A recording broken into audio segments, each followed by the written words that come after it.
आलो बेटा, सबको प्रसाद दो। हम लोग अब निकल रहे हैं।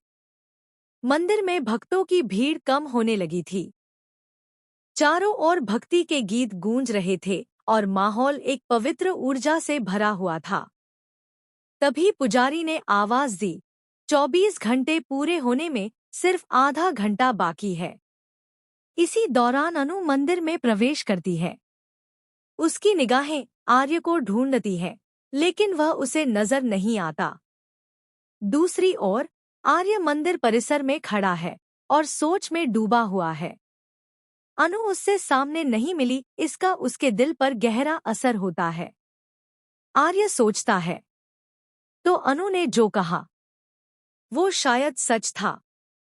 माता रानी ने भी यही संकेत दिया है कि हमें साथ होना चाहिए। क्या वाकई किस्मत हमें एक होने से रोक रही है, या मैं खुद डर रहा हूँ?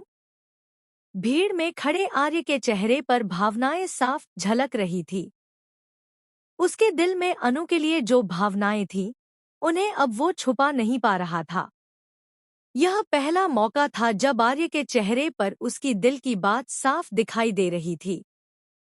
उसी समय अनु अपने माता पिता के साथ कैब में बैठकर वापस घर लौट रही थी।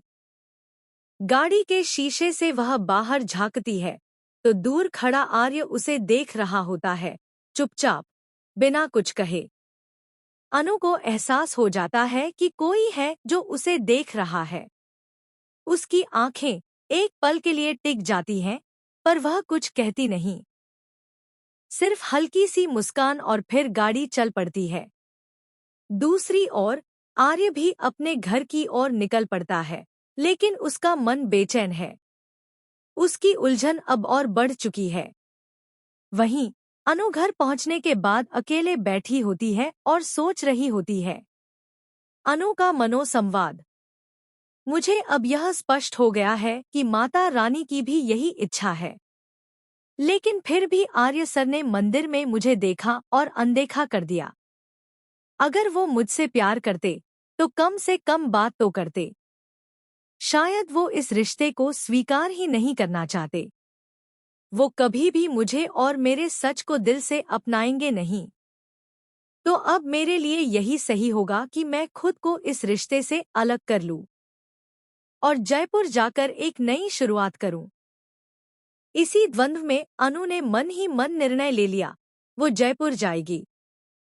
दूसरी ओर आर्य भी घर पहुंचकर बहुत ही उलझन में होता है। उसके दिल में अब ये सवाल चल रहा होता है। आर्य का मनोसंवाद।